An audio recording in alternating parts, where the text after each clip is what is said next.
विवेक चूडामणी ग्रंथ श्लोक क्रमांक 45ला थांबलेलो होतो. पुन्हा एक वेळ पाठीमागे जाऊया. श्लोक क्रमांक 45 सांगतो, उपनिषदामधील मंत्राच्या अर्थावर कळकळीने केलेल्या चिंतनातून परमोच्च ज्ञान निर्माण होत असते. या ज्ञानामुळे ताबडतोब संसार दुःखाचा संपूर्ण नाश होतो. बघा, उपनिषदामधील मंत्राच्या अर्थावर कळकळीने केलेल्या, कळकळीने म्हणजे पूर्णपणे त्याच्यामध्ये जसं मासा पाण्याशिवाय राहू शकत नाही तसं मनाभावापासून रात्रंदिवस अहर्निशी सदा असं ज्यावेळेला करणार आणि अंतकरण वृत्तीने वरवर नाही प्रामाणिकपणाने मग परमोच्च ज्ञान होते. त्यांनी काय उदाहरण दिलं होतं त्याच्यामध्ये की कमळ आहे, त्या कमळामध्ये त्या मकरंद आहे. मग तो जसा भ्रमर त्याच्यातून सेवन करतो, जसं जसं जेवढं त्याला डीप जाता येईल तेवढं, आणि तो त्याच्यातला मकरंद जाणतो. त्याप्रमाणे जर आपण त्याचा प्रयत्न केला त्या नाही कळणार. ज्ञानेश्वरी लोक म्हणतात जड आहेत, हाही ग्रंथ तसंच लोक म्हणतील जड आहे. आणि कोणती विषय तेवढी सोपी आहे नाहीच आहे, सगळ्या गोष्टी अवघडच आहे. पण तुम्ही जर सातत्यपूर्ण जर प्रयत्न केले तर त्याच्यातलं तुम्हाला गूढ ज्ञान प्राप्त होईल आणि त्या ज्ञानामुळे ताबडतोब संसार दुःखाचा नाश होईल. कसं काय होईल ताबडतोब दुःखाचा नाश? जर तुम्हाला कळालं ही शिंपली आहे तर चांदी या कल्पनेचा ताबडतोब नाश होणार. जर आपल्याला कळालं ही रश्शी आहे तर सर्प या कल्पनेचा ताबडतोब नाश होणार. कधी जर कळालं हा खांब आहे तर भूत या कल्पनेचा ताबडतोब नाश होऊ शकतो. पण केव्हा कळालं तर, आणि ते कळणं आहे ना त्याच्यासाठी हा प्रवास आहे, प्रयास आहे, सारखं त्याच्यामध्ये सातत्य ठेवायचं. नेमकं काय, जरी कळालं आता आपल्याला हे ईश्वर तत्वच आहे, जग नाही, पण ज्यावेळेला आपण त्याच्याशी समरस होतो त्यावेळेला कोणत्या भूमिकेत जातो? जग या भूमिकेत जातो, ईश्वर या भूमिकेवर राहत नाही. आणि म्हणून त्याच्यासाठी सातत्य जर प्रयत्न केले तर त्याला त्या क्षणी, ज्या क्षणी आपल्याला संतांचा उपदेश झाला त्या क्षणी आपल्या संसार दुःखाचा नाश झालेला आहे. साप आहे नाही, साप नाही रश्शीचे म्हटल्यानंतर घाबरायची भीती संपलेली आहे. हां, भीती संपली. नंबर 2चं उदाहरण काय आहे? भूताचं पण तोच, खांब आहे कळालं, भीती संपली. चांदी नाही आहे, सिंपली आहे म्हटल्यानंतर आसक्ती संपली. तृष्णा कधी संपेल? मृगजळ आहे, हे पाणी नाही, हे समजल्याबरोबर ताबडतोब त्या क्षणाला पुन्हा मृगजळाच्या पाठीमागे पळणार नाही. पुन्हा चांदी शिंपल्या दिसल्या तरी तो पळणार नाही चांदी म्हणून. खांब दिसला पुन्हा तरी घाबरणार नाही. त्याप्रमाणे सर्प दिसला तरी तो म्हणणार नाही, घाबरणार नाही. त्या क्षणी त्याला मोक्ष मिळतो आणि त्याच्यासाठी त्याला विचार करावा लागतो. त्यांनी विचार सांगितला होता, सातत्यपूर्वक जर विचार केला तर तुम्हाला आपल्याला अंतिम सत्य सापडू शकतो. असा 45 नंबरचा श्लोक होता. आता आपण 46 नंबरच्या श्लोकात जातोय. श्रद्धा, भक्ती आणि ज्ञानयोग हे श्रुती गीतामध्ये साधकाला मोक्ष मिळवण्याकरता सांगितलेले प्रमुख घटक आहेत. आवाज जास्त मोठा आहे, शिट्टी मारल्यासारखं मधून मधून वाटतं.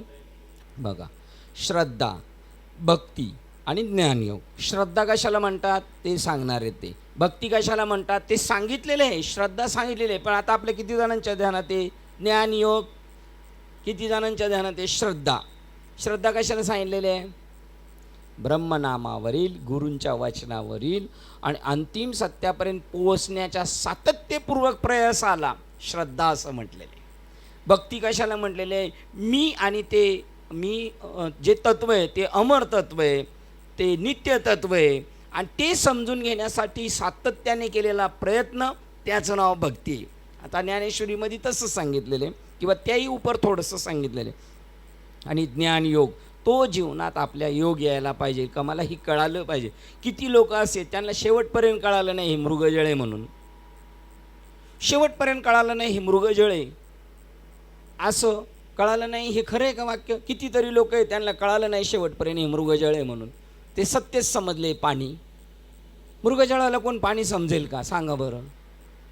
पण मग मी हे वाक्य बोललो, कितीतरी लोकांना समजलंच नाही शेवटपर्यंत हे पाणी आहे म्हणून, मृगजळ आहे म्हणून, ते पाणीच समजत होते. अशी लोक आहेत का या जगात? हे भरपूर आहेत.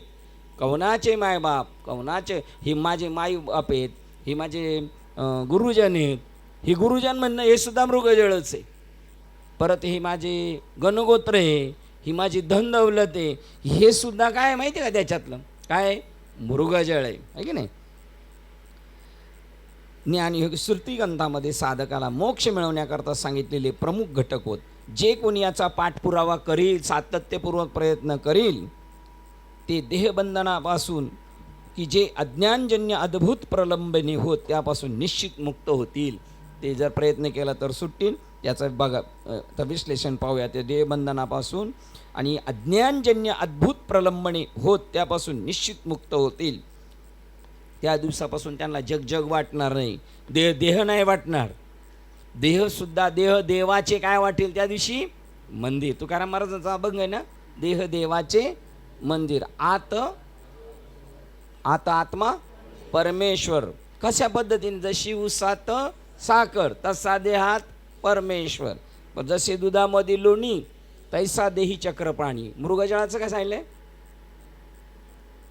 तू का सांगे मूढ जना देही देव का पाहिना. पण अजून एक ना मृगाच्या कस्तुरी आहे जशी तसाही एक दृष्टांत सांग. हां मृग हिंडे वनांतरी व्यर्थ हिंडे वनांतरी आणि मृग नाभी कस्तुरी. म्हणजे देव आपल्याजवळ फिरून फिरून मरून जातो. कोण? मृग. त्या देव भेटत नाही. असे परमार्थात किती माणसं आहेत अशी. पण देव करता करता करता मरून गेले, पण देव भेटला. आणि कधी भेटणार त्यांना? त्या मृगाला कधी कळाला देव कस्तुरी? ते मूर्छा पण स्थितीत पडलं तेव्हा त्याचं तोंड त्याच्या नाभीच्या तिथे गेलं आणि मग म्हणणार अरे बापरे, हे तो आपल्या जवळ आहे. तशा पद्धतीने ते म्हणतात. बघा, विचार पद्धतीचे विस्तृत विश्लेषण करून त्यासंबंधी आग्रह धरला आहे. विचार अध्यात्म मार्गावर उपयोगी पडणाऱ्या वाहनांची गती कायम ठेवण्याकरता विचार हे साधन आहे. भक्तीमध्ये विचार हे इंधन आहे. त्याच्यानंतर श्रद्धेमध्ये विचार हे इंधन आहे. जसं गाडीला इंधन जरुरी आहे तसं ह्या भक्ती क्षेत्रामध्ये आध्यात्मिक प्रवासामध्ये विचार हे इंधन गरजेचं आहे. अध्यात्म मार्गावर उपयोगी पडणाऱ्या वाहनांची गती कायम ठेवण्याकरता विचार हेच इंधन आहे. ज्या साधना आपण नियमाने आणि कळकळीने केल्या पाहिजेत. बघा, ज्या साधना आपण नियमाने आणि कळकळीने केल्या पाहिजेत जेणेकरून आपली विचार करण्याची शक्ती वाढीला लागेल. बघा, जेव्हा आपण कळकळीने आणि नियमाने करू त्या तसतसं आपल्याला काय विचाराला धार चढत जाईल. म्हणजे काय होईल? विचार सूक्ष्म सूक्ष्म सूक्ष्म होत जातील आणि विचार करण्याची शक्ती वाढीला लागेल आणि विचार प्रक्रिया अत्यंत कार्यक्षम होईल. परफेक्ट निर्णय घेण्याची क्षमता निर्माण होईल. त्या साधना आता यापुढे सांगितल्या जातील, सांगितल्या आहेत. श्रद्धा आणि भक्ती ही ध्यान साधनेस आपल्याला चिंतनशील समचित्ततेस बळकटी आणतात. बघा, श्रद्धा काही झालं, त्या हिची श्रद्धा होती, त्या समजा त्या वेशीची श्रद्धा होती. गिराईक येणार संध्याकाळपासून पहाट होस्तोपर्यंत त्याच झाडाखाली दत्तात्रय पाहत होती. किती ती उत्साही आहे, तिची श्रद्धा आहे. आपलं काम होणार, आपला धंदा होणार.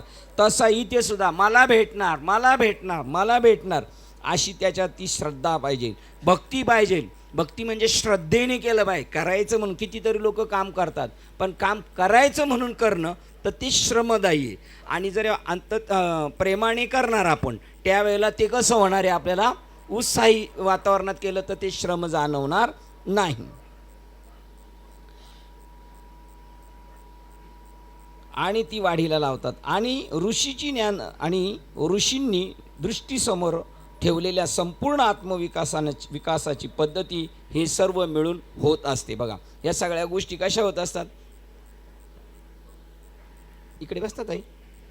हां, म्हणजे यांना जायला यायला तकलीफ नाही. बघा, आणि ऋषींनी दृष्टीसमोर ठेवलेल्या संपूर्ण आत्मविकासाची पद्धती ही मिळून होत असते. त्यांनी जी सगळी साधनं केलेली आहेत ना, ती तुमच्यासाठीच आहेत. याच्यासाठी का? तुम्ही तिथपर्यंत पोहोचण्यासाठी. तुम्हाला कधी ते श्रद्धा ठेवा सांगतील, विचार करायला सांगतील, त्या सगळ्या गोष्टी कशासाठी? तिथपर्यंत पोहोचण्यासाठी आहेत. यामध्ये पहिल्या गोष्टीमध्ये तुमच्यापुढे दुसऱ्या गोष्टीस कशी बळकटी येते हे पाहणे फार गमतीचे.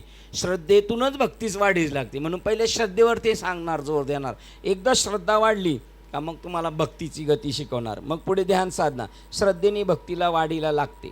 बघा गमतीची आहे. आणि श्रद्धा भक्तियुक्त मानवास ध्यान साधना फार लवकर साधते. बघा पहिले काय होतं, श्रद्धा, श्रद्धेने काय वाढली जाते, भक्ती वाढली जाते. श्रद्धा आणि भक्ती असेल तर, श्रद्धायुक्त भक्ती असेल तर मानवास ध्यान साधना फार लवकर साधते.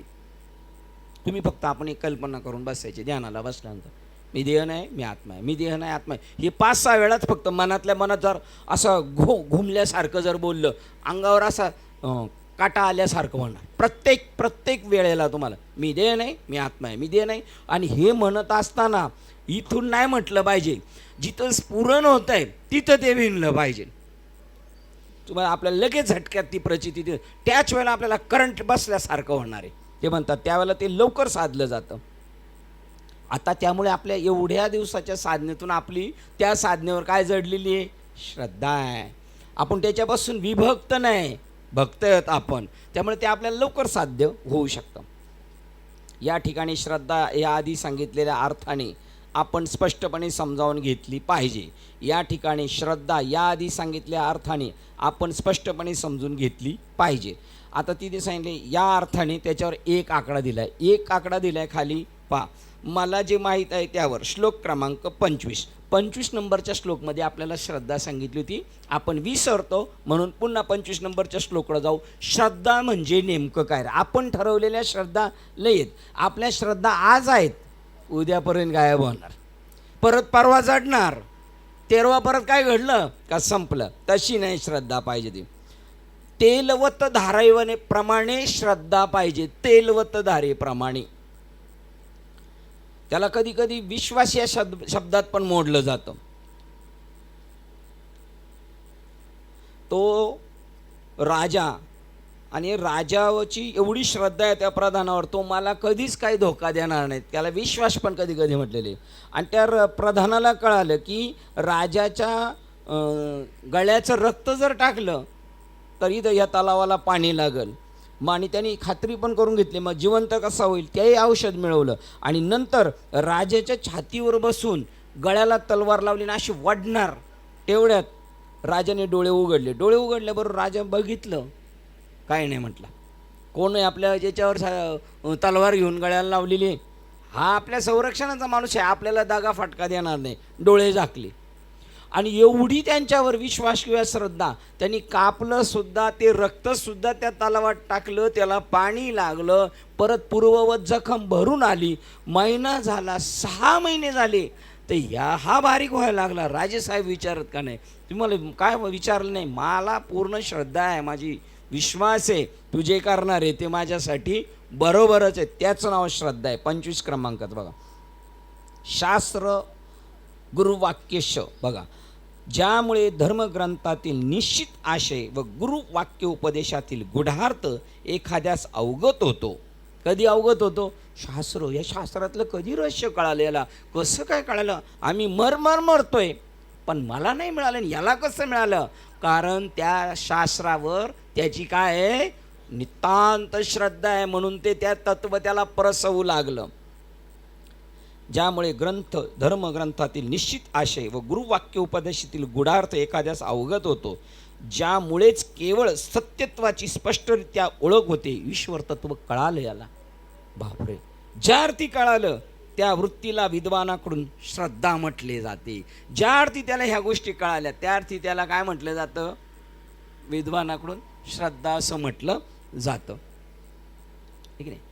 बघा आता हे 25 नंबरच्या श्लोकात सांगितलं कशाला श्रद्धा म्हटले, ज्या अर्थी फलश्रुती भेटली त्या अर्थी त्याच्यावर श्रद्धा होती. हे गुढ ग्रंथ समजणं, आता आपली श्रद्धा आहे म्हणून आपल्याला हे समजतं आहे, एरवी समजलं नसतं. बघा, एका शब्दाचा अर्थ कळण्यासाठी त्यांनी पुन्हा मागे नेलं आपल्याला. या ठिकाणी श्रद्धा या आधी सांगितलेल्या अर्थाने आपण स्पष्टपणे समजून घेतली पाहिजे. तसेच भक्तीचा आपण जो सोपा अर्थ आपल्या अज्ञानामुळे लावतो, भक्तीचा सोपा अर्थ काय नाही, गेलं देवळात, गेलं पान फुल वाहिलं, नारळ फोडला, झालं. गुरुपौर्णिमेला गेलो आपण, एक हार घातला बाबांच्या फोटोला किंवा बाबांना दिले, 550 500 रुपये दिले, आणि एखादा पेड्याचा बॉक्स 2-4 नारळ दिले, झालं. बरोबर, ही काय रिश्वतखोरी आहे काय? याच्यामुळे नाही घडणार, हे ही आपण ठरवलेली आहे. ते खरं सांगतो, जो कधीच नाही त्या साधनेत येत त्याला आठवण करून देणारा तो चिमटा काढणारा दिवस आहे. आणि जो साधना करतो ना तो रोज त्या पौर्णिमेत आहे.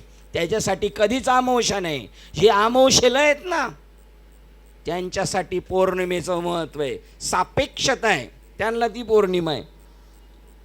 आणि त्या पौर्णिमेचा बाबाला जर लय मस्ती आणि बाबाला लय आनंद वाटतं, बाबा एकदम खुशमध्ये आहेत, तर बाबा बी समजायचं कशात होते, यांच्याबरोबर अमावस्येतच बाबा होते. बाबांना आजच जाणीव झाली की आज पौर्णिमा आहे म्हणून. पौर्णिमा म्हणजे काय? भक्ती ते पौर्णिमा, बोध तो चंद्रमा आणि आनंद सिंधू प्रेमा भरते आले. असं प्रत्येक क्षणाला आपल्याला वाटतं, वेगळी वेगळी जाणीव आहे आपल्या प्रत्येक क्षणाला आपल्या वृत्तीमध्ये एक वेगळी जाणीव आहे. आपण कालचे नाहीत, आता कालच्यापेक्षा आपण एक स्टेप वरती आहोत. आपण कालच्यापेक्षा एक स्टेप खाली पण जाऊ शकतो. ही सापशिडीप्रमाणे वर जाणं अवघड आहे, खाली जाणं झटकेत जाऊ शकतो. सापशिडीच्या खेळाप्रमाणे लगेच झट खाली जाऊ शकतो. ती पौर्णिमा, भक्ती ती पौर्णिमा म्हणजे लख प्रकाशमान. बरं, पौर्णिमा का म्हणले? सूर्योदय का नाही म्हणले? सूर्याची का उपमाना दिली? पौर्णिमा का?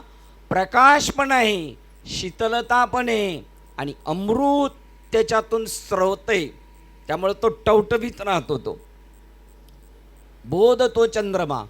आणि त्या बोधाला पाहिल्यानंतर तुमच्या आपल्या वृत्तीमध्ये आनंद सिंधू प्रेमा भरते. प्रेम वाढीस लागतं.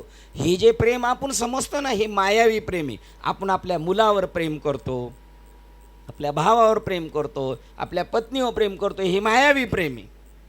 आणि आपण आपल्या गुरुबंधूंवर प्रेम करतो, आपल्या गुरुभगिनींवर प्रेम करतो, आपल्या गुरूंवर प्रेम करतो, ते प्रेम आहे ना, शुद्ध आहे, त्याला मायेचा डाग नाही. म्हणून आपल्याला आता की माझे सखे ते सज्जन भोळे भावी, किंवा आम्ही मानसात नाही, आम्हालाही नातीगोती का नाही, ते मायावी प्रेम आहे. आणि विठ्ठल आमच्या संगती म्हणजे आमच्याबरोबर आता माणसं नाहीत, ते शुद्ध प्रेम आहे. त्या शुद्ध प्रेमाबद्दल आपली श्रद्धा वाढत राहते. मग त्याच्यामध्ये भक्ती ते पौर्णिमा, बोध तो चंद्रमा, आनंद सिंधू प्रेमा भरता आले. आणि ते थांबत नाही. त्या दिवशी समुद्र एवढा आनंदी असतो, सिंधूचे गर्जन, त्यांचा आवाज काय, त्यांचं बोलणं काय, राम नाम थोर, वृत्ती लहरी फार थोरावती. सगळीकडे पाहताना त्याला ईश्वरमय सगळी सृष्टी वाटू लागते. नामा म्हणे झाला सुश्रांत, शुष्णात. नामा म्हणे ते झाला शुष्णात. त्याच्यामध्ये पूर्णपणे समरस झाला.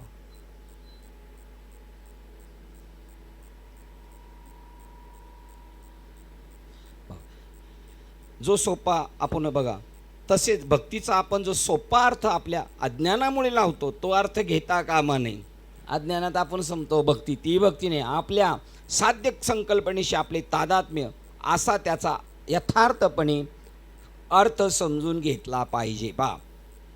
आपण समजतो तसा भक्ती अर्थ नाही द्यायचा. तर आपल्या साध्य संकल्पनेशी आपले तादात्म्य, आपली साध्य संकल्पना काय, आपला विचार, आपल्याला संकल्प काय साध्य करायचे आपल्याला, आपल्या साध्य संकल्पना काय आहेत, साध्य काय आपलं परमतत्व ब्रह्मचैतन्य, आपलं शेवटचं अधिष्ठान ते, आणि त्याच्याशी आपले तादात्म्य, त्याच्याशी समरसता, हा आपला साध्य संकल्प आहे. म्हणजे ईश्वर स्वरूपाशी समरस होणे हे आपलं, असा त्याचा अर्थ यथार्थपणे अर्थ समजून घेतला पाहिजे. त्या समजूनवर 2 आकडा दिलेला आहे. श्लोक क्रमांक 31 आणि 32. काय समजून घ्यायचं पहा बरं. समजून घेतला पाहिजे 31 आणि 32. समजून काय घेतला पाहिजे. आता कधी कधी बघा, आपण एखादा याच्यात वाचताना एखाद्या वेळेला येईल, हे आपण छांदोग्य उपनिषदात याचं वर्णन आहे, एखादं वाक्य दिलं असताना हे आपण छांदोग्य उपनिषदात पाहणे. आता त्याच्यासाठी आपल्याकडे काय पाहिजे, छांदोग्य उपनिषद पाहिजे. आपल्याकडे पाहिजे नसेल तर आपल्याला तरी समजणार नाही. म्हणजे अशी गुंफण आहे त्याच्यामध्ये, हा ग्रंथ त्याच्यातून, तो त्याच्यातून असं निर्मिती होत असते. आता बघा 31 मध्ये आणि 32 मध्ये ते म्हणतात समजणे समजून घेतला पाहिजे. समजून या शब्दाला 2 श्लोक घेतलेत. आता समजून हा शब्द केवढा समजून आहे हे आपल्याला कळलं. आता मोक्षाकरता आवश्यक असणारी परिस्थिती आणि साधने यामध्ये भक्ती हीच सर्वश्रेष्ठ होय. काय सांगितलं? पहिलं काय सांगितलं होतं? श्रद्धा. आता काय सांगतात? भक्ती. मग भक्ती समजून घेतली पाहिजे. बघा, मोक्षाकरता आवश्यक असणारी परिस्थिती आणि साधने यामध्ये भक्तीच हे केवळ श्रेष्ठ होय. सत्य स्वरूपाचे सतत अनुसंधान ठेवण्याचा प्रयत्न करीत जीवन व्यतीत करण्याचा प्रयत्नास एकाग्र भक्ती म्हणतात. आपण समजतो तशी भक्ती नाही. बघा, आपण समजतो तशी नाही. मग भक्ती या शब्दाचा किती व्यापक अर्थ आहे? सत्य स्वरूपाचे सतत अनुसंधान म्हणजे मी सतत परमतत्व आहे, मी चैतन्य तत्व आहे, सगळं जगत परम तत्वाने व्यापलेलं आहे, ठेवण्याचा सतत आपल्या दिमागमध्ये राहिलं पाहिजे. प्रयत्न करीत जीवन व्यतीत करण्याचा. धरसोड होणार, कधी कधी मी देह आहे असं होणार, परंतु त्याच्यावर आरूढ राहण्याचा प्रयत्नच एकाग्र भक्ती म्हणतात त्या. आणि ते त्या प्रयत्न करीत जीवन व्यतीत करण्याचा, शेवटच्या क्षणापर्यंत जीवन व्यतीत करण्याचा प्रयत्न करण्याचा याला भक्ती म्हणतात. 31 नंबरमध्ये सांगितलं. आता 32मध्ये काय सांगतात? भक्ती म्हणजे आपल्यामधील आत्मतत्वाच्या सत्य स्वरूपासंबंधी सतत ठेवले जाणारे अनुसंधान होय. आपण समजतो तशी भक्ती सतत अनुसंधानावर राहणे. मी भक्त आहे म्हणजे मीच ईश्वर आहे.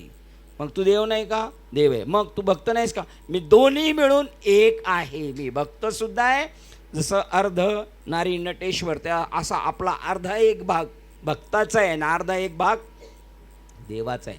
कधी आपण देव होतो, कधी आपण भक्त होतो. बघा, त्या आत्मतत्वाच्या सत्य स्वरूपासंबंधी सतत ठेवले जाणारे अनुसंधान होय. बघा, त्याच्या ठिकाणी उपरोक्त गुण लक्षणे आहेत आणि जो आत्मतत्व जाणण्यात उत्सुक आहे त्याच्यात सतत ठेवायचं अनुसंधान. आणि पूर्ण आकलन नाही झालं तरी नेहमी पहिल्यापेक्षा अजून आनंदी आत्मतत्व जाणण्यात उत्सुक आहे. त्याने बंधनातून मुक्त होण्याकरता साक्षात्कारी गुरूंची भक्तिभावाने सेवा करणे याचं नाव भक्ती. बघा, आता आपण जे सतत आपण बाबा लोकांच्या कॉन्टॅक्टमध्ये आहे, ही आपली काय आहे? भक्ती आहे. बघा, याचं स्वरूप किती समजून देण्याचा त्यांचा किती अट्टहास आहे. आपण विसरू, पण त्यांनी सांगितलं हे परत विसरेल, याला परत मागं पाठवून परत पुढच्या वर्गात घेऊया. किती नंबर श्लोक चालू होता? बरं, समजून आलं. अशा तऱ्हेने आता मागे सांगितलेलं श्रद्धा आणि भक्ती, अशा तऱ्हेने जेव्हा आपणास श्रद्धा आणि भक्ती याचे खरेखुरे साह्य मिळेल. आपण प्रयत्न केलं पण त्यांनी पण रिस्पॉन्स दिला पाहिजे ना आपल्याला. आपण सातत्यपूर्वक अनुसंधान दिलं तर त्यांनी सुद्धा आपल्याला तशी फलश्रुती दिली तर साह्य मिळते. तेव्हा आपणास चांगली ध्यान साधना करता येते. जेव्हा आजूबाजूचं वातावरण सुद्धा आपल्याला काय झालं पाहिजे? पूरक झालं पाहिजे. मग त्यावेळेला आपल्याला ती साधना करता येते. आणि ध्यान साधनेद्वारा आपणास अनुभूती आल्यावर आपण आपल्या प्राकृतिक आवरणाशी तादात्म्य पावणारे शुद्र जीव आहोत अशी विपरीत भावना अधिक काळ राहणारच नाही. आपण जर असे असलो तर मी प्राकृतिक आवरणाशी, ही प्राकृती आणि आवरण घातलंय कोणाला? हिऱ्यावर वरती कपड्याचं आवरण टाकल्यामुळे त्याची चकाकी थांबलेली, ती राहू शकत नाही त्याच्यानंतर. आणि आपण शुद्र जीव आहोत अशी विपरीत भावना अधिक काळ राहणार नाही. जीव आहोत आपण, ही विपरीत भावना आहे.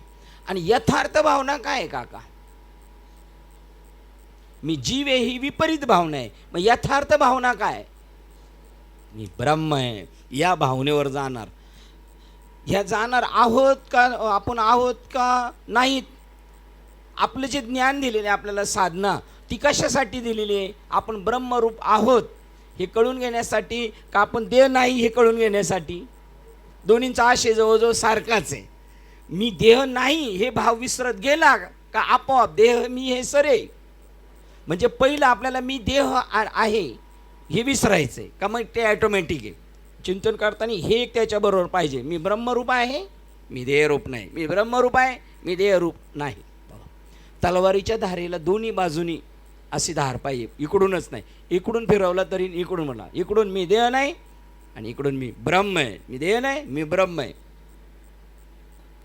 मग अधिक काळ राहणार नाही. पण आपण पाहिलं ते 35 वर्ष झाले आम्ही बाबा बरोबर आहे, आम्ही 25 वर्ष बाबा बरोबर आहे, तरी अधिक काळ त्यांच्याकडे काय टिकून आहे? विपरीतच भावना टिकून आहे. यथार्थ भावना का होत नाही? म्हणजे ते जसं त्यांनी सांगितलंय सातत्य, सतत अनुसंधानावर राहणं, तसं नाही. दर सोड. मग त्याने अपेक्षा नाही करायचं.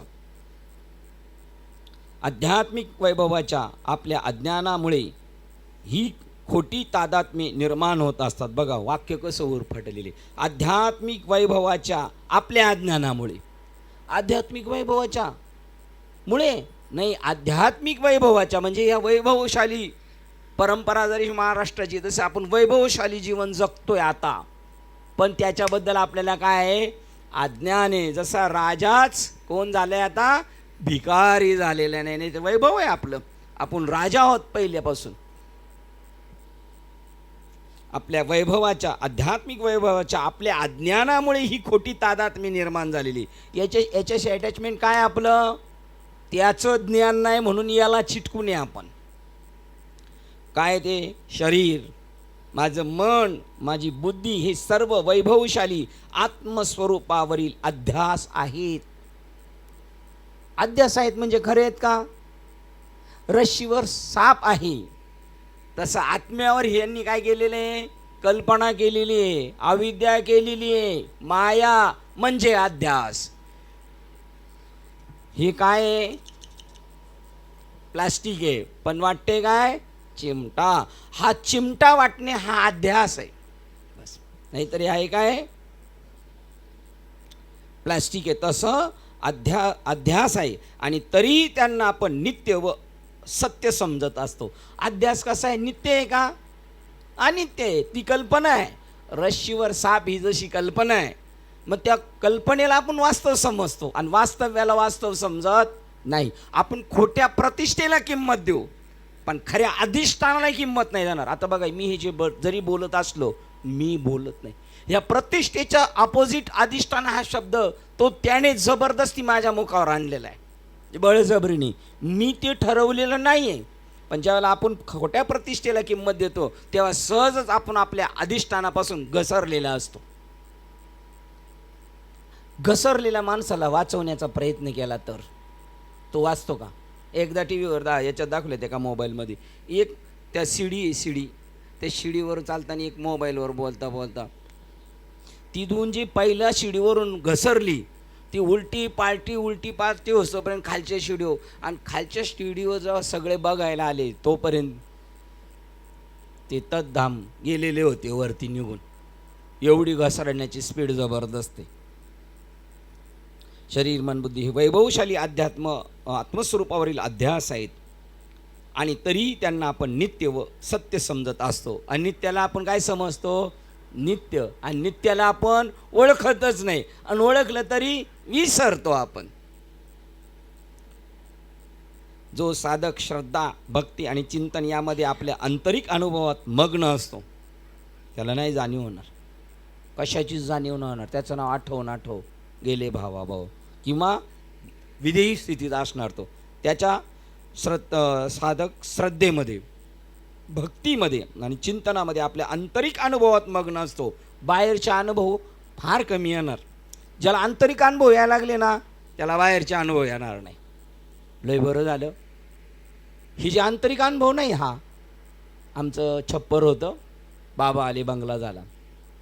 आंतरिक अनुभव नाही, हा बाह्य अनुभव आहे. आणि बाह्य क्षणिक आहेत, अनित्य आहेत.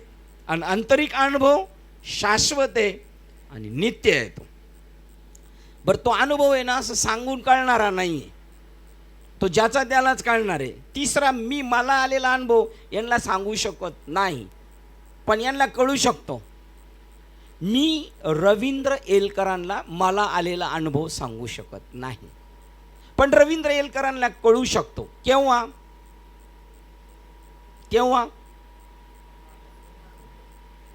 त्यांना आला तर. चांगलं उत्तर दिलं. रवींद्र एलकरांना कळू शकतो. मला आलेला अनुभव मी रवींद्र एलकरांना सांगू शकत नाही, तो कळू शकत नाही, पण रवींद्र एलकरांना कळू शकतो. कधी? सांगा एलकर.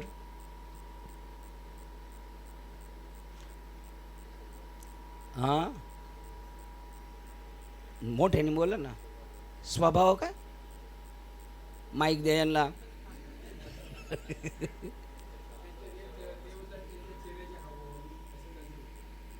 चेहऱ्यावरून का नानांनाच कळालेले. काक साहेब सांगा तुम्ही.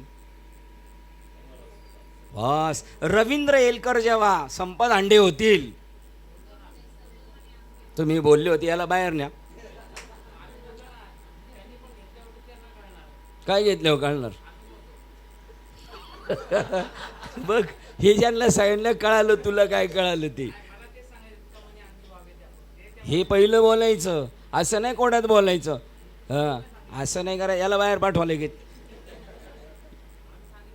तुम्ही आम्हाला समजत नाही, तुम्ही यायचं पण नाही, मध्ये बोलायचं पण नाही.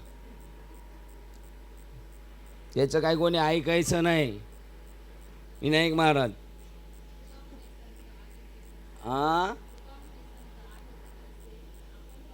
हा तुका म्हणे सत्ता आहे कैशी, आपण व्हावे तैसे, तेव्हा कळेल. तू हे प्रमाण जर बोललं असतं ना, अंगे व्हावे आपण, तर बरोबर आहे. एवढी आमची मेमरी नाही ना फुल, तुला काय म्हणायचं ते. असं आहे. मला बाबा एकदा म्हणले होते, खोटं असलं तरी रेटून न्यायचं. आता कसं काय खोटं रेटून जाईल का खोटं रेटून. आणि रेटणारे रेटतात, पण खरी कळणाराला बी कळते हे रेटते म्हणून. हे खरं नाही. आपलं अस्तित्व जर विसरलं तर ओरिजिनल स्थिती प्रगट होईल. न म्हणा देह माझा ऐसा, मग कळो येईल भरवसा. देहाच्या निरासे, निरसन म्हणजे त्याचं मूळ स्वरूप पाहायचं. काय देह म्हणजे काय. मग देहाच्या निरासे पाविजे या ठाया, माझी जवळ ऐसा काया नव्हे. कुठे आलो होतो अध्यास. तरी आपण नित्य व सत्य समजत असतो. कशाला. अनित्याला. जो साधक श्रद्धा भक्ती आणि चिंतन यामध्ये आपल्या आंतरिक अनुभवात मग्न असतो. राम हमारी मस्ती मी आग लगे बसती मी म्हणजे काय. म्हणजे काही झालं तरी त्याची जाणीव नाही. हम हमारी मस्ती में आग लगे बस्ती में, हे जर पाहायचं असेल तर आम्ही आल्या म्हटलं होतो हरिश्चंद्र ताराराणी, आणि त्यांना त्रास देणारे त्यांचे गुरुजी कोण. विश्वामित्र. यांची क्लिपा उपनिषद गंगाची. हम हमारी मस्ती में. हरिश्चंद्र राजाकडे पैसे नाहीत, तर बायकोला विकली. तिला म्हणलं चालेल का तुला विकले. त्याला विकाय निघाले तर पैसेच तेवढे येईन. बायकोला विकायला लागली. बायको म्हणले विका. तो घेऊन गेला. बघा जाताना रडले नाहीत. गेले ते पोरग तिकडे गेले, मेलं. जाळायला घेऊन आले तर हा त्याच तिथं नोकर आहे. ते म्हणला पैसे द्या. ती म्हणली पैसे नाही. कपडा द्या. नाही. मग त्या पैसे, ते कपडे आहेत ना तुझ्या अंगावरचे, ते दे, त्याच्या मोबदल्यात लाकडं देतो. तुम्ही कोणाशी बोलताय. कोण आहे तुमचा. याच्याशी मला संबंध नाही.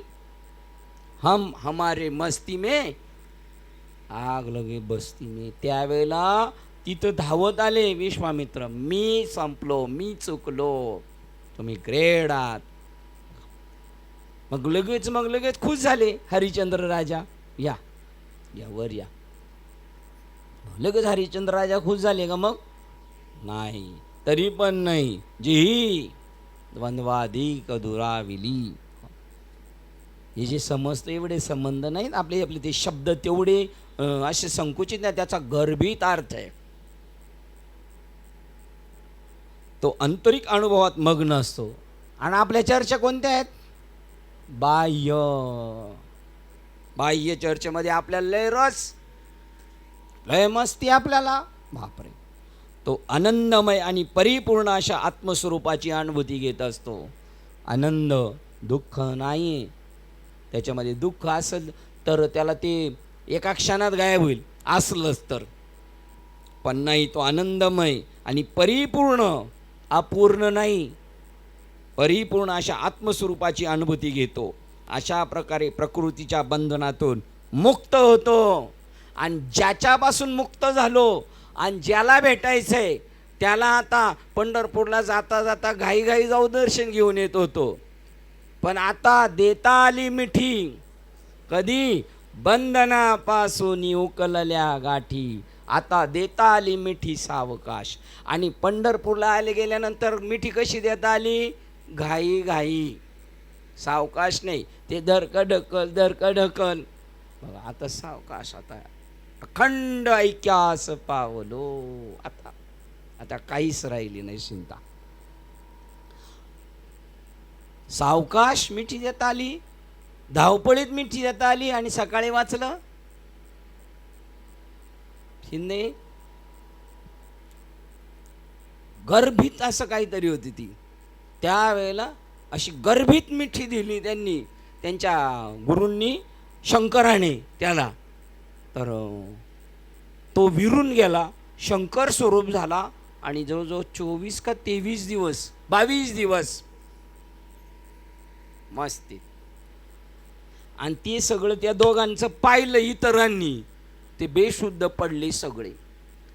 आणि शुद्धीवर आलं, म्हणले शंकराने आपलं कार्यक्रम खराब केला होता, पण आपण वाचलो. पण ज्याला मिठी दिली तो संपला. तो आता 22 दिवस उठलाच नाही म्हणलं. आता आपल्या घरच्यांनी 22 दिवस मला नाही वाटत घरचे कळ काढते. लगेच जाऊ द्या म्हणते, असाही प्रयत्न. आणि ज्याला 22 दिवस ती स्थिती झाली त्याने दुसऱ्याला अनुग्रह दिला. त्यांनी अनेक शिष्यांवर दृष्टी ठेवली होती, पण रामचंद्रावर दृष्टी ठेवल्याबरोबर रामचंद्राला जी समाधी लागली ती समाधी कोणालाच नाही लागली. म्हणजे त्यांच्या पार एकदम टॉपर विद्यार्थ्यांमधल्यांना सुद्धा. तर तो 18 दिवस ग्रंथ वाचायचे असेल तर आपण कसे ग्रंथ वाचायचे माहिती आहे का? आपण उलटे ग्रंथ वाचायचे. म्हणजे मागच्या प्रकरणापासून सुरुवात करायची, तेव्हा पुढचं प्रकरण म्हणजे आपल्याला अशी खेळणी वाटतात असं होणार. तो 18 दिवस, हा 12 दिवस. आणि आपण एका गावाला गेलो, शिंदे बाबा. कुडाचं घर आहे, कुडाचं. ती श्रीमंती आहे, कुडाचं घर. आणि त्या बाबाचं संगमरवरी दगडामध्ये मंदिर, त्यांची मूर्ती शांतामाईंची. त्या कारण ते पण कोळी समाजाचेच होते. आणि शांतामाई आणि श्रीपाद बाबा त्यांचे. आणि त्यांच्या घरी गेलो तर घरात कोण नाही. आम्ही दरवाजा खोलला, भुई असं पडलेलो. आपली पूर्वीची जशी जुनी घरं होती, पूर्वीची आजोबा पंजोबांच्या वेळेची, तसे एकदम साधी झोपडे. तर त्यांची मुलगी म्हटली, काकींना माहिती आहे त्यांच्या गावाला भेटलो होते, आमचे वडील जर अनुग्रहित होते बाबांचे, जर ध्यानाला बसले तर 5 दिवस ध्यानावर नव्हते. आम्ही 4था दिवस संपलं का मग आमचा लिमिट जायचं. मग आम्ही बाबांना आणायला जायचो 6 किलोमीटर. मग बाबांना घेऊन आल्यावर बाबा त्यांना उठवायचे. आपल्याला कसं आता आपल्याला कळाले सगळं, आपल्याला सगळं कळाले. आम्ही बसलो घरी का, सगळे बसले का, आमच्या घरचे म्हणतात आमचं चालू आहे. तसं आपलं सगळ्यांचं काय चालू आहे. पूजा म्हणते तिचं चालू आहे, तिला काय बोलायचं नाही. बघा आपलं चालू आहे. आणि चालू आहे तर आपण तसेच काय झालेलो आहे, आपण चालू झालेलो आहेत. आपण चालून आपलं सगळं चालू. परिपूर्ण अशा आत्मस्वरूपाची अनुभूती घेतो. अशा प्रकारे प्रकृतीच्या बंधनातून मुक्त होतो. बंधनापासून उकलल्या गाठी. आणि त्या परमतत्वाला, त्या अखंड विश्वाकार व्यापक सृष्टीला देता आली मिठी सावकाश. कोणत्या अभंगाचं सुरुवात आहे? बोलावा विठ्ठल. त्याला असं होतं बरं का, बोलावा विठ्ठल. नुसताच बोलावा, मधून अधून कधीतरी पाहावा विठ्ठल. बरं पाहिलं तर पाहिलं, करायलाच पाहिजे का? हो करावा. असं गोडी गोडीने गुलामीली तिकडे. जसं एखाद्या नवीन नवरीला लग्न झालं 2 दिवसांनी लगेच माहेरी, का परत 4 दिवसांनी नेऊन घालायची, का श्रावण महिन्यात परत आली, का परत दिवाळीला गेली. आणि अशा वर्षानुवर्ष दिवाळी चालू आहेत ना मामी. आता असं श्रावण महिन्यात यायचं, परत दिवाळीला यायचं, असं चालू आहे आता नाही. पहिलं नादी लावायचं होतं ना, तिकडं नादी लावायचं म्हणून, तसं इकडं नादी लावायचं म्हणून. असं काय नादी लावायची स्टेप होती पहिली? बोलावा, मग पाहावा, आणि मग करावा. आणि एकदा करावा झाला का येणे सोसे मन झाले. आता नाही, आता आम्ही पाहाव्यामध्ये पण नाही येणार आणि बोलाव्यामध्ये नाही. आता नेहमी कराव्यामध्ये आहो येन सोसे मन झाले हाव बरी, आता परत रिटर्न येत नाही. श्लोक क्रमांक 47. 46 संपला, 47 पाहूया. जो तू परमोच्च आत्मतत्व आहेस, बघा गुरुजी सांगतात, जो तू परमोच्च आत्मतत्व आहेस तो तू अज्ञान योगाने अनात्माच्या बंधनाखाली भोगता म्हणून अनुभव घेत असतोस. तू कसा आहे? परमोच्च तत्व आहेस, तू आत्मतत्व आहेस, पण तू आता अज्ञान योगे अनात्मतत्वाच्या बंधनाखाली भोगता म्हणून अनुभव घेत आहेस. आगा कर्मे जे उरावे, मग तो भोगता झाला त्याचा. त्या अज्ञानामुळेच केवळ जन्म मरण रूपी संसार निर्माण होतो. जन्म मरण कशामुळे निर्माण होतंय? अज्ञानामुळे, आहे की नाही? आता आपलं कसं अज्ञान गेलं की नाही, मग आता आपल्यातले कोणी माणसं मेलीत का आतापर्यंत? कोणी? आणि जन्माला आलीत का कोणी? नाही. आज आपला कसा पक्का निश्चय झाला की नाही. आता आपल्या घरातलं कोणी जरी गेल्यासारखं लोक जरी म्हणले मेला, तरी आपण म्हणायचं नाही, तो आहे. तो कसा आहे? तुम्ही जो म्हणता मेला तो आमचा नाना नव्हता. बघा, त्या अज्ञानामुळेच केवळ जन्म मरण रूपी संसार निर्माण होतो. आणि मग तो संसार जन्म मरण रूपी मरतो कधी? ज्ञानाने. अज्ञान संपला का त्याचं भांडवल संपलं. आत्मा आणि अनात्मा त्याच्या विवेकातून निर्माण होणाऱ्या ज्ञान अग्नीने, बघा, अविद्येचे सर्व कार्य मूळ आणि फांद्या मुळासकट जळून जातात. आत्मा आणि अनात्मा याच्यामधून जी ठिणगी उडाली, अख्खची अरण्याच्या अरण्य जन्म मरणाची राणे निस्तरून टाकली. भागवत मधली वळ आहे का? जन्म मरणाची माळ राणे उद्ध्वस्त करून टाकली. त्या ज्ञानाग्नीचे आत्मा आणि अनात्मातून विवेकरूपी ठिणगी उडाली पाहिजे. आपण परमात्म स्वरूप असूनही या बंधनापासून आपणास का दुःख भोगावे लागते? आपण परमात्मा स्वरूपे, मग का दुःख भोगावं लागतं आपल्याला? आणि त्यानंतर आत्मतत्व पुनर्शोधनाच्या सूक्ष्म प्रक्रियेने आपले सत्य दिव्य आत्मवैभव पुन्हा परत मिळवण्याकरता कोणत्या कारणाने आपणास झगडणे भाग पडते ते या ठिकाणी स्पष्ट केले असेल. झटावं लागलं आपल्याला, झडझडूनही झटावं लागल. रात्रंदिवस अहर्निशी सदा परमार्थ करावा, पाय न ठेवावा आडराणी. आडरान काय? अज्ञान. मी सतत ब्रह्मरूप आहे असं ध्यानात ठेवायचं. आणि असा जोडीदार आपण करायचा. आडरानात गेलो असेल तर आपल्याला हमरस्त्याला आणील. आपले जोडीदार असे आहेत, आडरानात जाणाराला अजून कोरड्यावर ढकलतील. आडराणी जे जातील कोणी त्यातून काढील तोची एक, तोची ज्ञानी खरा दुजिया ते तारी. हे वरून पाठवल्या. वेळोवेळा त्याशी शरण, म्हणजे आळंदीची वारी आल्यावर, पंढरपूरची आणि गुरुपौर्णिमेची वेळोवेळा शरण,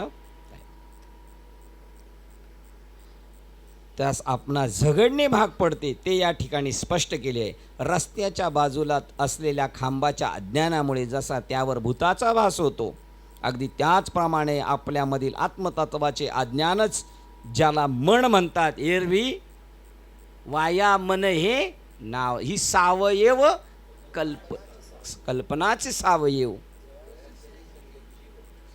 बघा, जयाचे निसंगे जीवदशा वस्तुसी.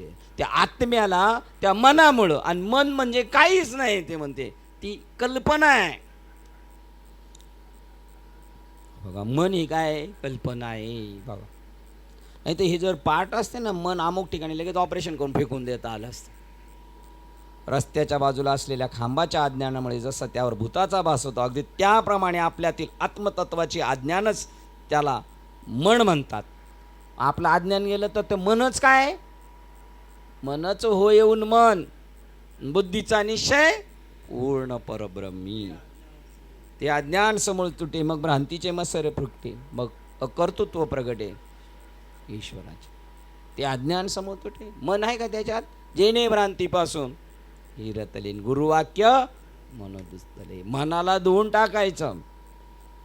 मनाला धुतल्यावर काय होणार? चकाचक आतमध्ये कोणती वस्तू भेटणार? आत्मतत्व. बघा बघा ते याचं विश्लेषण कसं आहे. जेणे भ्रांतीपासून हिरतले, गुरुवाक्य मन धुतले.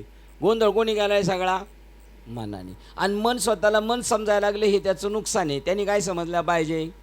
मी आत्मा आहे. त्याप्रमाणे आपल्यामध्ये मन म्हणतात त्या विचार प्रवाहांना अध्यास जन्म देते. बघा त्या विचार प्रवाहांना अध्यास म्हणजे मनाचं मूळ स्वरूप आत्मा आहे न कळल्यामुळे ते मन समजल्यानंतर त्या मनामध्ये सारखे कोटी वेळा सृष्टी होती जाते. त्या मनाचे सारखे संकल्प विकल्प हा त्याचा धर्म झाला, स्वभाव झाला. तो आत्म्याचा नाही आहे, पण त्याने स्वतःचं नाव बदलल्यामुळं. देह पातळीवर मनच विषय इंद्रियांना प्रलंबित करीत असते. बघा मग ते काय करते? आत्म्याला मनाचं दर्जा आला, मग ते मन काय करतं? विचार प्रवाहाला जन्म देतं. असं करायचं, तसं करायचं, तसं करायचं. मग ते देह पातळीवर मन विषय इंद्रियांना प्रलंबित करते, त्यांच्याकडून कामं करून घेते. आणि त्यांच्याही पलीकडे जाऊन ते आपल्याला पंचमहाभूताचे आणि विषय वस्तू जगताचे स्पष्ट ज्ञान करून देत असते. कोण? मन. मग ते म्हणतं बघ हे जग आहे, या गोष्टी आपल्याला पाहिजेत, हे गरजेचे आहेत. कमाल आहे, तू याच्यापासून कसा बाजूला राहिला? बघा अशा पद्धतीने. आणि त्याच्या उलट पार मारते. उलट उलट माघारा फिरवते घाशी. भरलापूर मायेचा लोंढा वाहून जाशी. बघा त्याच्यात तू जाशील वाहून, मग तू रिटर्न फिर माग. तो म्हणतो बाबा आता परत माघारी मी आता असाच पुढं जाणार. ते विषय वस्तू जगताचे स्पष्ट ज्ञान करून देत असते. मनाच्या विचार प्रवाहाच्या या जलसंचयात हे शुद्ध जाणीव तत्व अथवा जीवतत्व प्रतिबिंबित होते आणि भावजी विनाशी झालेल्या भावना व भावजीवनाशी. बघा भावजी आणि भावजीवनाशी चिटकून आले. एवढं चिटकून भावजीवनाशी, भावजी वनाशी. भाऊजी गेले वनाशी, आहे का नाही? भावजीवनाशी झालेल्या आपल्या पूर्वतादात्म्यामुळे आपण अहम केंद्रित जीव असल्याचे समजतो. भाव जीवनाशी त्या नसलेल्या खोट्या. आणि मग आपण कोण झालो? जीव. खाम कोण झाला? भूत झाला. आणि अहम केंद्रित जीव असल्याचे समजतो की जे दुसरे काही नसून ते चैतन्यच आहे. का जे दुसरे काही नसून स्थल कालाच्या विशिष्ट संदर्भात आपल्याच विचारांची बाधित झालेले ते जीवन असते. आपणच आपल्याला दोन्ही द्वार लिंपोनियात गुंतो मेला. जीवनातील सुखदुःखे उपकरणाच्या मर्यादा. बघा जीवनातील सुखदुःखे उपकरणाच्या मर्यादा, जगाच्या उणीवा, राग द्वेषाच्या कल्पना, सुखदुःखाचे तणाव, पाप पुण्याचा आशाभंग करणाऱ्या कल्पना, ह्या सर्व या जीवभावामुळे निर्माण केल्या जातात. तुम्ही जीव आहात तोपर्यंत पाप पुण्याच्या कल्पना आहेत. तुम्ही जीव आहात तेव्हा जगाच्या उणीवा तुम्हाला कळतील. तुम्ही जीव असल्यामुळं मी किती सीमित आहे, उपकरणाच्या मर्यादा कळतात, जीवनातील सुखदुःखे कळतात, रागद्वेषाच्या कल्पना आणि सुखदुःखाचे तणाव हे जीवदशेत. बघा त्या दिवशीचा अभंग, का म्हणे एका देहाचे अवयव हे सगळं जग. पण जेव्हा तू जीव होतो तेव्हा मग याच तुझ्याचकडून तुला दुःख होतात, कारण तू स्वतःला स्वतः काय हे न समजल्यामुळे जीव सुख दुःख जीव भोग पावे. बघा आणि तो जर जीव संपला तिथं तर मग प्रकरण संपलं. अख्ख्या अभंगाची उलटी उडी त्याच्यामध्ये. शेवट विष्णुमय जग, वैष्णवांचा धर्म, हे सगळं विष्णुमय जग आहे. हा तुझा धर्म असला पाहिजे. पण तुला करायचं तर कर, आमचा काय आग्रह नाही. आग्रह केले होते पळतं म्हणून म्हणावं लागतं. जमत असेल तर या, जमत नसेल तर येऊ नका. त्याला आग्रही भूमिका केला का ज्याचं करावं भलं ते म्हणतं ज्याच्या मागं पळायला लागलं ते अजून पुढं पळतं, मग त्याला द्यायचं असं सोडून. ते जेव्हा 4 सळ आपटलं का परत येणार मागं, कुठं जात नसतं. जीवभावामुळेच निर्माण झालेले आहेत. बघा, आपणच आपले शत्रू दावेदार झालेले आहेत. आपण आपल्याला मुळाला न समजल्यामुळे हा जीवभाव आपणच पेटवलेल्या स्वतःच्या प्रेतचितेत ती ज्ञानाग्नीच्या वन्म्यात धडधडत असते. बघा, हे सगळं कोणी केलेलं आहे? आपण केलं आहे. तिसरं कोणी करत नसतं. आपण ते स्वीकारलं पाहिजे. ते स्वीकारतात मोठी माणसं. इलेक्शनमध्ये नाही मिळालं चांगलं तरी राजीनामा. रेल्वे मंत्र्याकडं असताना, रेल्वे मंत्री असताना जर ॲक्सिडेंट झाला तर रेल्वे मंत्री गेला होता का गाडी चालवायला? तरीसुद्धा स्वीकारलं पाहिजे स्वतःचं. हा जीवभाव आपणच पेटवलेल्या स्वतःच्या प्रेतचितेत ती ज्ञानाग्नीच्या वन्म्यात धडधडत असते. त्यात स्वतःचा अंत करून घेतो, पण शेवटपर्यंत त्याच्यातून सुटण्याचा प्रयत्न करत नाही. आत्मा आणि अनात्मा, सत्य आणि असत्य, प्रकृती आणि चैतन्य या संबंधीच्या सतत विवेकातून निर्माण होणाऱ्या अग्नीस विचाररूपी वाऱ्याची पुंकर बसल्यामुळे त्याचे धडधडत्या तेज अग्नीमध्ये रूपांतर होत राहते. बघा, जर आपण या विचारात राहिलो तर ह्याच्यातून काहीतरी मार्ग निघल. आणि जर हवेचा झुळका आला, चूल बघा गावाला, चूल विजत येते, फुंकर मारा, फुकणीनी फुका, काहीच नाही होत. पण जर का हवेचा झुळका आला तर भरकाने पेटलं जातं. तसं तो हवेचा झुळका त्यांच्या कृपेने आला पाहिजे. अग्नी टाकलाय, लाकडं पण धुपतात, मग ती दंडानं पेटली पाहिजे. त्याच्यासाठी काय पाहिजे? त्यांच्या कृपेची झुळूक आली पाहिजे का? आपोआप पेटणार.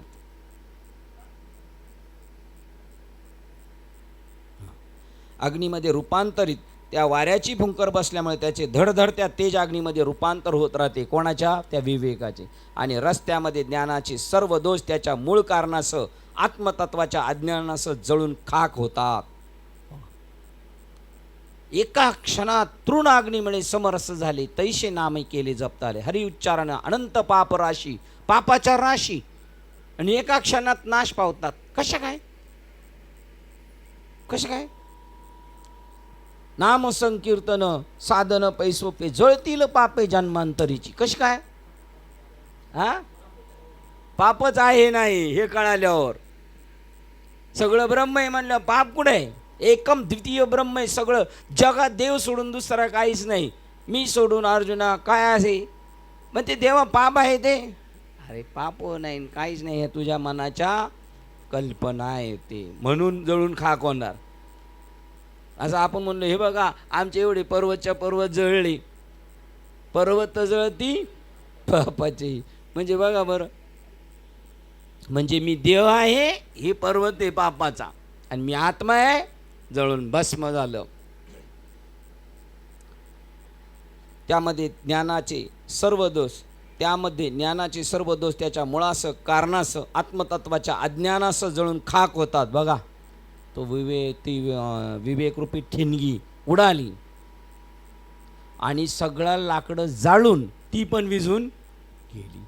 जेव्हा हा जीवभाव संपुष्टात येतो तेव्हा आपणास स्वभावता, बघा, जेव्हा हा जीवभाव संपुष्टात येतो तेव्हा आपणास स्वभावता दिव्य, शाश्वतपणे मुक्त आणि परिपूर्ण परमानंद स्वरूप अशा आपल्या सत्य स्वरूपाचे ज्ञान होते.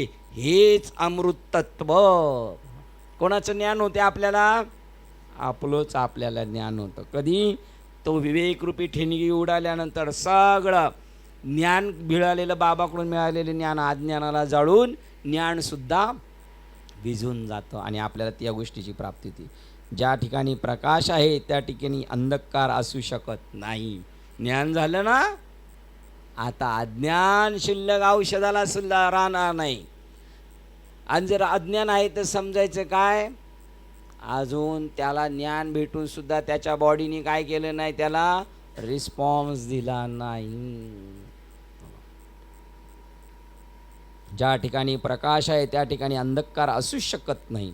जेथे ज्ञानाचे अधिराज्य असते तेथून अज्ञान हद्दपार झालेच पाहिजे.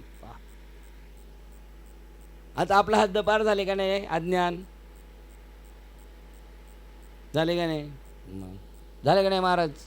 अज्ञान हद्दपार झालं का नाही? बाबा म्हणतात अज्ञान आहे. आता याला कधी कळलं अज्ञान आहेच नाही ते? बस आता बरोबर तुला कळालं. त्यांच्या एवढा होऊन परत त्यांच्या जागेवर तेवढ्या उंचीवर बसल्यानंतर बरोबर हरिपंडित येतो. तुमच्या बरोबर असल्यावर अजून मोठा हुशार होईल तो, हे का नाही? अज्ञान हद्दपार झालेच पाहिजे. बघा, जेव्हा कारणच नाही सेवते. कारण काय आहे? जगाचं आद्य कारण काय आहे? अज्ञान. आणि अज्ञानाचं पोरगं काय आहे? जग. अज्ञान आहेच नाही म्हणजे अज्ञान नपुसकाची किंवा वांजेची संतान. बघा, अज्ञानच नाही तर ज्ञान कसं काय शिल्लक राहील? हद्दपार झालेच पाहिजे. जेव्हा कारणच नाही सेवते तेव्हा कार्य काय राहू शकत नाही. का? अज्ञान हे कारण आहे आणि कार्य काय आहे? जगात पसारा. जेव्हा आणि हा पसारा कोणी केलाय? आपणच केलाय. आवरणार कोण आहे? आणि मग बाकीचे घरचे कशासाठी? हे 5.5 महिने वर्ष श्राद्ध आणि हे चालले ना, हे पसारा ते करून गेलेत आणि उरकायचं काम पोरं करतायत. बरं, त्यांचा पसारा अर्धवट राहणार. यांची पोरं कुठपर्यंत उरकणार आहे? यांच्या पोरांनी तो पसारा उरकायचाच नाही. त्याच्या अगोदरच यांच्या पोराचं काय होणार? पुंडलिकावर देऊ का? ते मध्ये राहिलं काय? याच्या पोराला काम लागले काय? बापाचा पसारा, पित्र, वर्ष श्राद्ध, 5.5 महिने. जेव्हा कारणच नाहीसे होते तेव्हा कार्य राहू शकत नाही. जेव्हा अज्ञानाचा शेवट होतो तेव्हा त्याचे सर्व परिणाम, ज्यापासून 3 देह बनलेले असतात ते पंचकोश, जाणीवेच्या 3 अवस्था, विषय, वस्तू, भावना आणि विचार, यापासून निर्माण होणाऱ्या दुःखाचा परिसर, त्याच परिसर याचा तत्क्षणीच संपूर्णता शेवट झालाच पाहिजे. बघा, तत्क्षणीच त्या क्षणाला संपूर्णता, थोडं सुद्धा दोषपूस नाही, शेवट झालाच पाहिजे. शिंदे साहेबांचं तसं आहे. शिंदे साहेबांचं तसं आहे.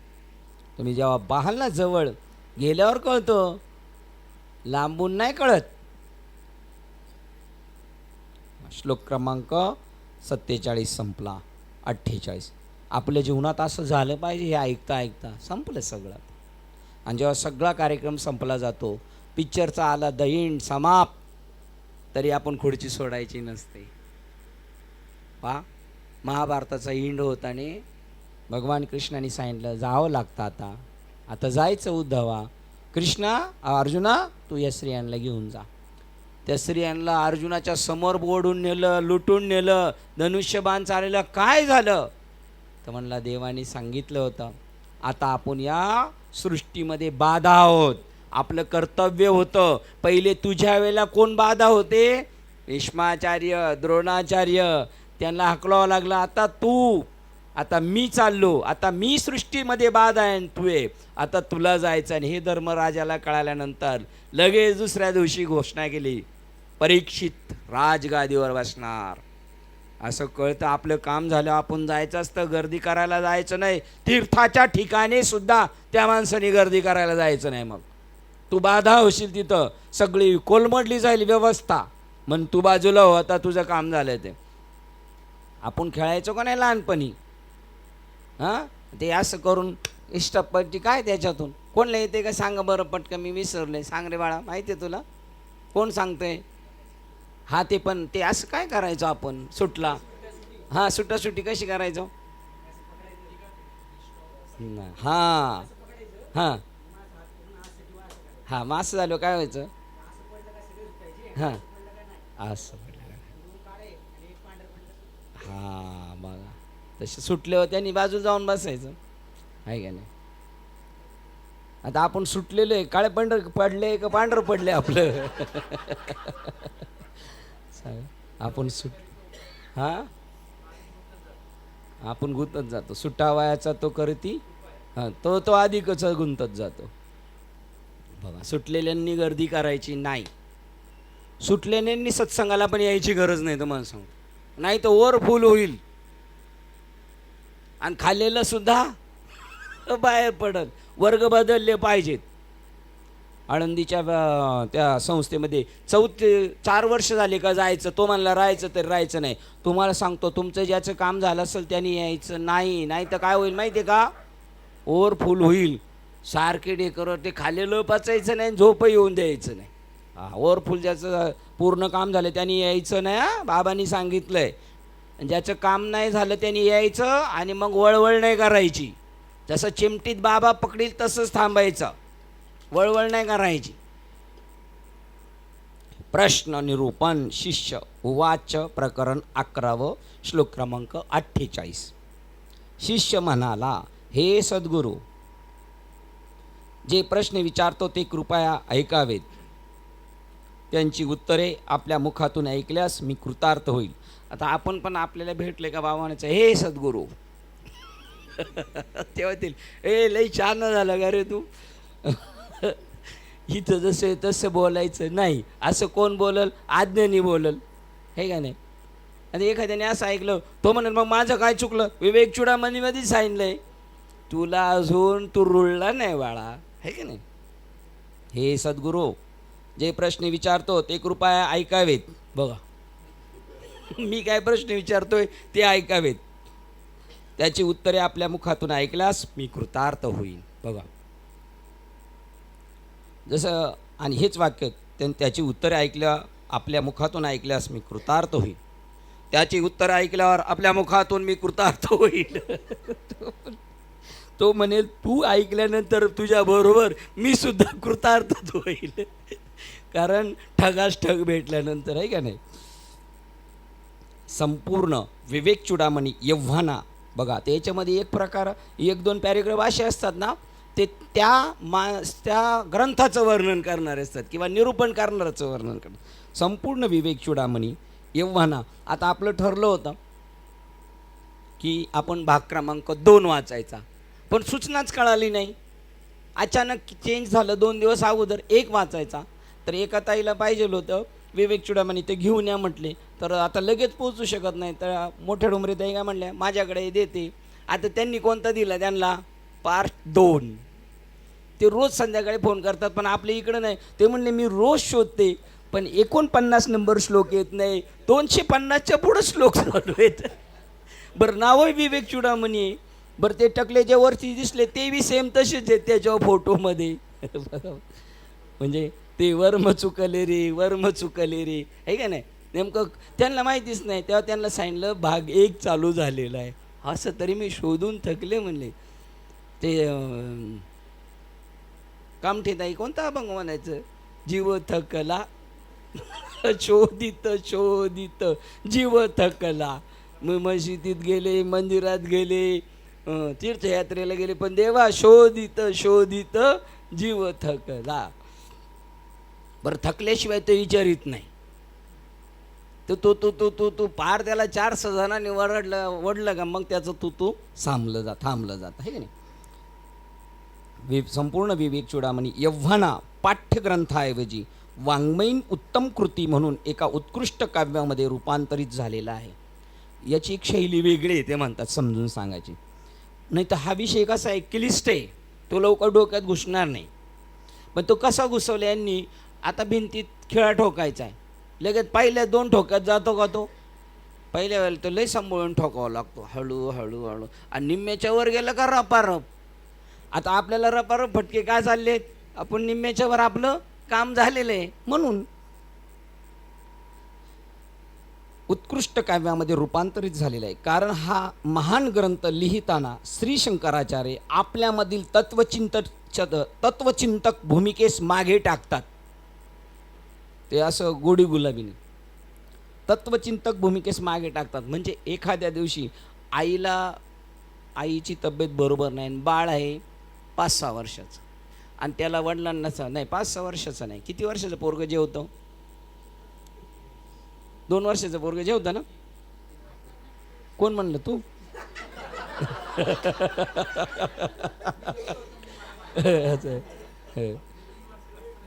असं तर जर बापाला सांगितलं याला जेवाय भरवतं, बाप त्याला जेवण भरवणार नाही, त्याला आईच ते आईच्या अंगावर थुकल, अंगावर टाकील, तरी ती त्याच्या तोंडाकडे घासलेलं का ते असं येड्याने इकडं करतं. असं परमार्थात पण होतं ना, का फक्त ज्या व्यवहारातच होतं? त्या काट्याला आई भरवाय झाली का ते असं इकडं उरफाट तोंड करतं. आता तेच बाप असेल तर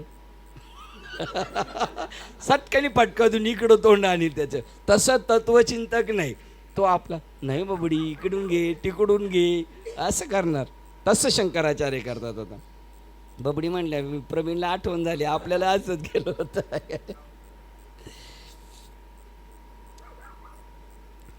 कारण हा ग्रंथ लिहिताना शंकराचार्य आपल्यामधील तत्वचिंतक भूमिकेस मागे टाकतात आणि शुद्ध वाङ्मयीन बुद्धिवैभवाचे सुंदर रंग संपूर्ण कलाकृती उधळून ते कवी बनतात. कवी मन आणि संगीताबद्दलची अभिरुची असलेल्या प्रत्येकजण प्रत्येक श्लोकाच्या रचनेमधील मधुर शब्दाच्या निनादाने मोहित झाल्याशिवाय राहत नाही. जर त्याच्याकडं कवी मन असेल तर तो त्याच्यातून कळल ह्या श्लोकात नेमकं काय सांगितलं आहे. संगीताचं जाणता असेल बघा, कितीतरी अभंग आहेत, आपण ते क्लिष्ट म्हणून सोडून दिले, पण लता दिदी, ते अनुराधाताई त्यांच्या मुखातून जर ऐकले तर ते आपल्याला इतके कळले जातात, असं तृप्तीचा डेकर येतो, तृप्तीचा. तसा तृप्तीला सुद्धा तृप्तीचा ढेकर येत नाही, पण इथं त्याला ढेकर येणार का? तर त्याला त्यांनी ते असं दाखवले, ते प्रेस केलेलं असतं त्याच्यावर. कोणत्या शब्दावर जशी ती पेटी आहे ना, तसं तो गायन, तो कोणता शब्द तिथं दाबला पाहिजे तेव्हा त्याच्यातून तर रंग निघाला, आणि कोणता मोकळा सोडला पाहिजे तसं. मग त्याच्यातून त्याला कळू शकतं. ते म्हणतात तो काव्यमय जाणणारा आणि संगीतातली अभिरुची असलेला प्रत्येकजण या श्लोकाच्या रचनेमधील मधुर शब्दाच्या निनादाने मोहित झाल्याशिवाय राहत नाही. सौंदर्य आणि तालबद्धता याच्या या वाङ्मयीन कलात्मक पुष्पहारामध्ये परिपूर्ण निपुणता आढळते. बघा, सगळ्या पुष्पांचा हा काय केलेला आहे, हार. ही सगळी प्रत्येक श्लोक म्हणजे एक एक फूल आहे, हे नाही, आणि त्याच्यातली तालबद्धता, सौंदर्य. फुलाला सौंदर्य पण आहे आणि फुलाला सुगंध बी आहे. पहिलं सौंदर्य दिसतं आणि जवळ गेल्यावर सुगंध येतो. तसे श्लोकामध्ये असतं. श्री शंकराचार्य सुद्धा त्यांच्या भाष्यामध्ये एकतेची दृष्टी चित्रित करतात. स्वतःच्या तत्वज्ञानविषयक चिंतनात फार मशगूल झालेले आढळतात. आपण त्याच्यात पूर्णपणे मशगूल होऊन जाणार. शैली आणि विषय या दोहोंच्या मध्येही निश्चितपणे मुकुटपणे ठरलेले हे काव्य जेव्हा त्यांनी आपल्या अनुभवी लेखणीने मुक्तपणे लिहायला सुरुवात केली, तेव्हा आचार्यांच्यातील कवी आणि तत्वचिंतक या दोन्ही भूमिकांचा त्यामध्ये मिलाप झालेला सापडतो. तुम्ही सुद्धा स्वतः कीर्तन करता, मी माझा अनुभव सांगतो. जो कीर्तन करतो, प्रवचन करतो, ते ह्या शब्दांमध्येच नाही गुरफडत, या शब्दातून त्याला बरंच काही त्यावेळेला उकल होत असते. ते त्याचं त्यावेळेला त्या वातावरणात गेल्यानंतर ते ॲटोमॅटिक त्याला सुचलं जातं. कसं सुचलं जातं? तर लहान मुलाला ज्या वातावरणात ठेवणार त्याचं तसं शौच निर्माण होणार. तसं तुम्ही कारण त्याचं तो इतका त्या वातावरणाशी एकदम सरमरस होतो का? तर तो निरागस असतो. ज्यावेळेला आपण ग्रंथ वाचू, संतांच्या संगतीत राहू, एवढे निरागस होतो ना आपण, तर डम्मी करतात पूर्ण. हॅलो काका, जय हरी. ते म्हणलं तुम्ही आमच्याशी असं नाही बोलत का? तर त्यावेळेला आपण काय झालेलं असतं, पूर्ण समरस झालेलं असतं. त्यावेळेला लहान बालक होतो. बाबा जर एखादं तुम्ही अभंग घरात गात असेल आणि पोहे खाल्ल्यानंतर डिश ठेवायला जाताना सुद्धा नाचतच जाणार तुम्ही, है का? त्यावेळेला तो रंग ॲटोमॅटिक त्याच्यामध्ये ते दबलं जातं. असं बाबांचंच होतं असं नाही, आपलं सगळ्यांचं. अहो तुम्ही चपाती करताना सुद्धा लाटणं तसंच फिरवाल. तो वेगळाच रंग असन असं. आणि कमी लाटण्यांमध्ये चपाती लगेच तयार होणार. ती म्हणणार बस झालं, 1-2 लाटणी कमी झाली तर चालेल. तो एक वेगळा रंग असणार तुमच्यामध्ये. त्याचंच म्हणतात त्या जनाबाईच्या गौऱ्या देव करीत होता, तसं तुमचं होणार.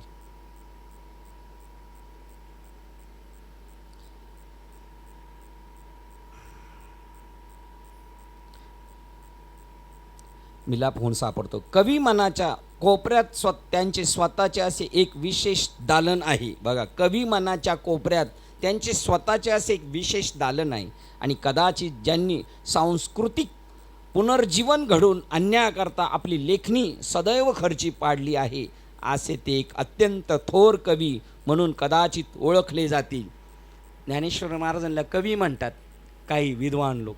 कसं काव्य रचलेलं आहे. या श्लोक रचनेतील संवादात्मक शैलीमुळे तत्व विवेचनातील कंटाळवाणा आणि तोचपणा कमी करून वृक्ष क्षेत्रात मानवी हृदयाचा ओलावा आणि प्रेममय जीवनातील सळसळणारी रोमांचकता ते आणतात. नाही तर हा ग्रंथ कसा आहे, तत्वविवेचनातील कंटाळवाणा.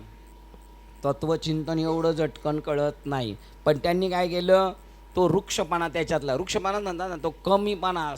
अजून मदने बाबा काय म्हणतात, ते गुलाबजाम रसभरीत आणि वेगळे असतात, त्याला शुष्कपणा तो काढून त्याला ओलावा निर्माण केला आणि तोच विषय त्यांनी रटाळवाणी होतं. तोच शिंदेदादा मला म्हटले, एक प्रमाण जर पुन्हा जर दुसऱ्यांदा आलं तरी ते लोकांना नको आहे.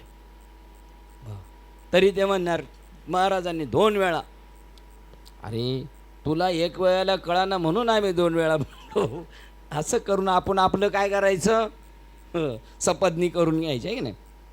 आणि प्रेममय हृदयाचा ओलावा, वृक्ष क्षेत्रातील मनाचा हृदयाचा ओलावा आणि प्रेममय जीवनातील सळसळणारी रोमांचकता ते आणतात. म्हणजे काय होतं, आत्ता आपले फक्त कान ऐकत नाही, मी म्हणत असतो, ती आपली आता इतकी आपण उत्स्फूर्तपणे आपली त्वचासुद्धा कानाचं काम करते. आता त्वचासुद्धा, हो, मन बुद्धी तर जाऊ द्या, त्वचासुद्धा आपली ते ऐकते आता.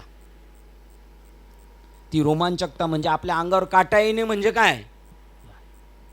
या ठिकाणी अज्ञ साधक शिष्य ज्ञान निर्झर द्रष्ट्यांच्या समीप येतो. ज्ञान निर्झर म्हणजे तो अज्ञ साधक, याच्यातला माहितगार नाही तो, पण तो तिथं आल्यानंतर असा भारावून जातो.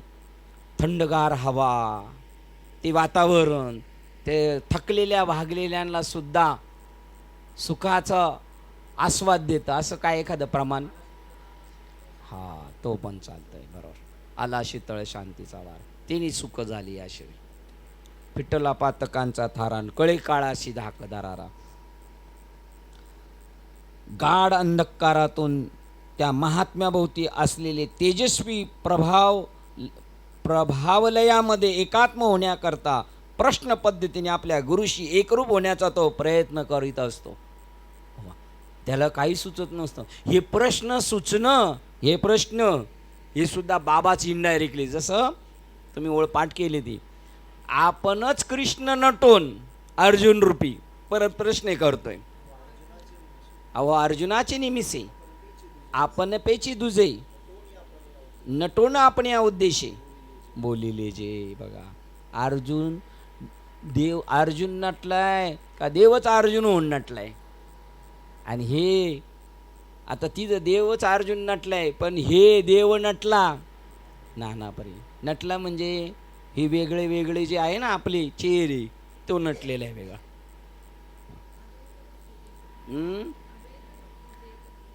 अभेद भक्तीचे जेथ पुरी, मी नटून आले, मी नटू कार्य त्याचे घरी. हां, त्याचा संसार माझ्याशी योगक्षेम ऐकले, आणि आशाच्या घरी नटुकारे मी नट तरी. हां, नाही तर मला वाटलं शिवनेरी मिसळ. तरी कीर्तनाचे नी नटायचं कीर्तनातून. बघा बरं, कीर्तनात नटताना आपण कोण होतो बरं. बघा, आपण तो नाटककार होतो. तो नटला, तो परमात्मा आपण होऊन जातो कीर्तनात. संसारात पण आपण सुरुवातीला नटलेलो आहे ना, त्यावेळेला पण तो देवच नटला होता. पण आता बघा, त्या नवरी बरोबर आता 30 वर्षांनी तो तसा नटत नाही, पण परमात्मामध्ये त्या उत्स्फूर्तपणेच शेवटच्या क्षणाला पण तो नटतो. उदाहरण गोविंद बाबा घाडगे, तसेच नटलेले आहेत ते. आपण संसार करता का त्याच्याबद्दल मग आपल्याला हे किटकारा येतो नाही. पहिलं जसं श्रीकृष्ण नवरा आणि रुक्मिणी नवरी, तसंच शेवटपर्यंत राहिलं पाहिजे. एकात्म होण्याकरता प्रश्न पद्धतीने आपल्या गुरुशी एकरूप होण्याचा तो प्रयत्न करीत असतो. प्रश्नाच्या योगाने तो काय होणार आहे, त्याच्याशी समरस होणार आहे. हे उघड आहे की अति महान गुरुच्या पुढे शिष्य अनंत कालपर्यंत एखाद्या पुतळ्यासारखा शांत बसून राहिला तरी त्याला आत्मविकासनाच्या दृष्टीने काहीच लाभ होणार नाही. दगडासारखा नुसता बसून राहिला काय नाही, आम्ही बाबाला काय विचारित नाही, आम्ही येतो जातो येतो जातो, तसं नाही पाहिजे. बाबाला सुद्धा विचारलं पाहिजे. साधक शिष्याला आपले विचार आणि संकल्पना सद्गुरूंच्या अनुभवी बुद्धीशी आणि अंतःकरणाशी घासाव्या लागतील आणि त्यांना एकदम दिव्यत्वाची आणि परिपूर्णतेची चकाकी आणि परिमल आणावा लागेल. श्री सद्गुरूंशी केलेले परिप्रश्न सेवा हा सत्संगाचा गाभा होय. आपल्या ज्या गाडीमध्ये समजा चाललोय ना आपण, एकमेकाशी जर बसून चर्चा करतोय सत्संगाच्या, तर ते त्याच्याबरोबर आपल्याला असे पण कधी कधी प्रश्न पडतात, आपल्याला कळालेलं आहे फक्त बरोबर आहे का नाही. बाबा हे असं कसं काय होत असतं, अरे ते तसं होतं ना का समजायचं आपण बरोबर आहे. ती आपण खातरजमा करत असतो. सगळंच आपलं अज्ञान असतं असं नसतं.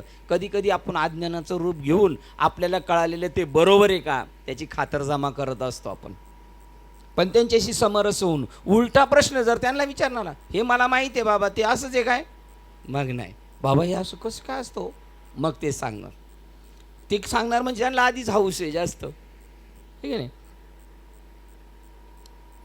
श्री शंकराचार्यांच्या गळ्यातील बघा काय उदाहरण दिले, हे पटायचं नाही. आपण म्हणू काय याला काय उदाहरण द्यायला पाहिजे होतं का. ते म्हणतात श्री शंकराचार्यांच्या गळ्यातील रुद्राक्षाची माळ जन्मभर त्यांच्या हृदयाच्या निकट होती. त्या मानाने श्री त्रोटकाचार्य आणि श्री सुरेशाचार्य हे शिष्यद्वय कमी काळ आचार्यांच्या जवळ होते. जेवढी माळ होती तेवढे होते का नाही, पण ते शिष्यद्वय अमर झाले थोड्या समीप काळात जवळ येऊन.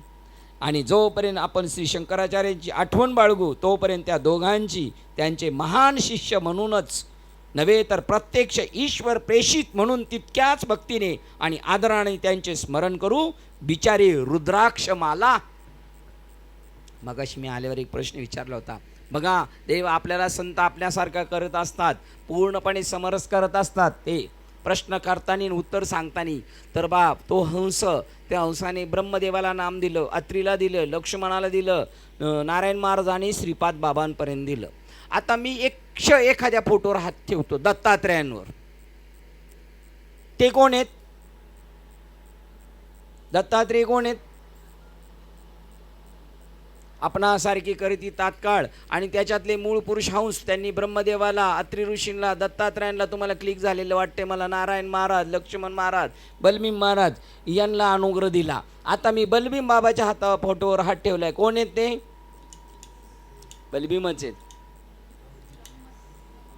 हो, आता जसं विचारलाय तेवढाच प्रश्न. ब्रह्म म्हणजे हा ठोकताळा झाला, हंस मूळ पुरुष आहे आणि त्यांनी त्यांना उपदेश दिलेला आहे आणि आता त्यांनी सगळ्यांना आपल्यासारखं केले. आता मी ब्रह्मदेवावर बोट ठेवलेले, कोण आहे ते, हंस आहे.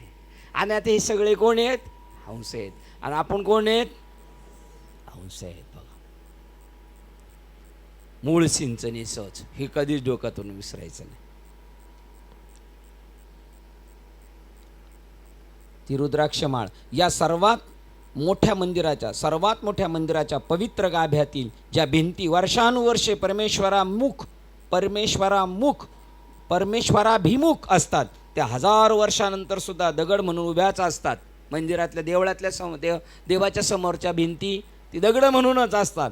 पण काही क्षणासाठी ते भक्त येतात, पाया पडतात आणि काहीतरी प्रेरणा घेऊन जातात आणि जीवनाचं काम करतात. उलट पक्षी शेकडो भक्तगण हे देवाच्या चबुतऱ्यासमोर क्षणभर बसले.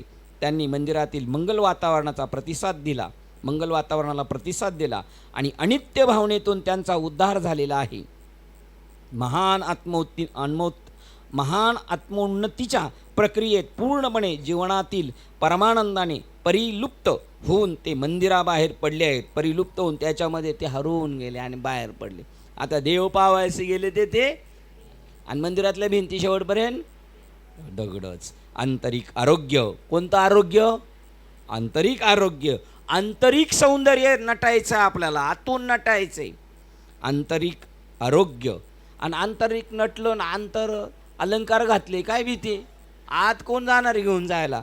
आंतरिक आरोग्य, सौंदर्य, आंतरिक सामर्थ्य विकसित करण्यासाठी आपणास महात्म्या सद्गुरूंच्या मनाशी आणि व बुद्धीशी भावनिकदृष्ट्या व बौद्धिकदृष्ट्या झगडणे आवश्यक असते. याच कारणाकरता या ग्रंथामध्ये साधक जगा करता महान संदेश सापडतो. बाबाला कसं लुटून न्यायचं. मी मागे बाबांच्या इकडे गेलो होतो तेव्हा बोललो होतो, गाडगे बाबांच्या गावात गेलो होतो आणि बाबांच्या पुतणीचं आपलं बाबांच्या पंथीचा वाढदिवस होता आणि म्हटलं मला ते पद आठवलं. हो निया चोर गुरुचे फोडावे घर, गुरुचे फोडावे घर, विवेक पहार घेऊन हाती, गुरुच्या घराला लावू खंती, मुक्ती हा व्यवहार, गुरुचे फोडावे घर, गुरुचे फोडावे घर. बाबा होते सगळे आनंदे माऊली वगैरे. पण म्हटलं बाबा मी हे पद म्हणलं आणि अरुण बाबा म्हणले बाबांच्या घरी गेलो असं नका म्हणू, नाही तर म्हणतील हा घर फोडायला आला का काय. बघा असं आपल्याला बाबांना लुटून न्यायचं आहे. बाबांना आपल्याला असो. श्लोक क्रमांक 48ला थांबतोय आपण. किती ते किती? 46, 47 आणि 48. बघा 3 श्लोक आपण वाचले विवेक चूडामणीमधील. श्लोक क्रमांक 48ला आपण थांबतो. झालेली सेवा विवेक चूडामणी ग्रंथ तसेच हृदयस्थ सद्गुरू सच्चिदानंद श्रीपाद बाबा रामदास बाबा संत मालिका तसेच तुम्हा संत वृंदांच्या चरणावर सेवा समर्पित करून सेवेला आपण इथे पूर्ण विराम देऊया. पुंडलिक वरदेव हरी विठ्ठल श्री ज्ञानदेव पंढरीनाथ भगवान की जय. माऊली ज्ञानेश्वर महाराज की जय. जगद्गुरु संत तुकाराम महाराज की जय. शांती ब्रह्म एकनाथ महाराज की जय. सच्चिदानंद श्रीपाद बाबा की जय. सच्चिदानंद रामदास बाबा की जय. अवधूत चिंतनम श्री गुरुदेव दत्त गोपाल कृष्ण भगवान की जय. बोलो रे भाई सब संतन की जय. गणपति बाप्पा मोरया. आता विश्वात्मके देवे येणे पागयज्ञ घोषावे, घोषोनी मजल्यावे पसायदाने, जय घांची व्यंकटी सांडो, दया सत्कर्मी अतिवारो, दूता परस्परे जडो मैत्र जीवांचे, दुरितांचे तिमिर जाओ, विश्व सधर्म सूर्य पाहो, जो जय वांचित तो तेला हो प्राणी जात, वर्षत सकळ मंगळी, ईश्वर निष्ठांची मांदी आहे, अनवर्त भूमंडळी भेट तुला होता, चला कल्पतरुचे आयोग, चेतना चिंतामणीचे गाव, बोलते जरणव पियुषांचे, चंद्रमेचे लांछन, मार्तंड जेता बहीण, हे सर्वाही सदा सज्जन सोयरे होतू, हिंबवणा सर्व सुखी, पूर्ण होणी तिनी लोकी, भजे जो आदि पुरुषी अखंडित, आणि कंठोपजीवे विशेष लोकीये, दृष्टादृश्यमे होवावेची, एक मने श्री विश्वेश्वरा हो, आहो लीलगान पसाहो, येणे वरे ज्ञान देव सुखिया झाला, येणे वरे ज्ञान देव सुखिया झाला, येणे वरे ज्ञान देव सुखिया झाला. हरि ओम शांती शांती.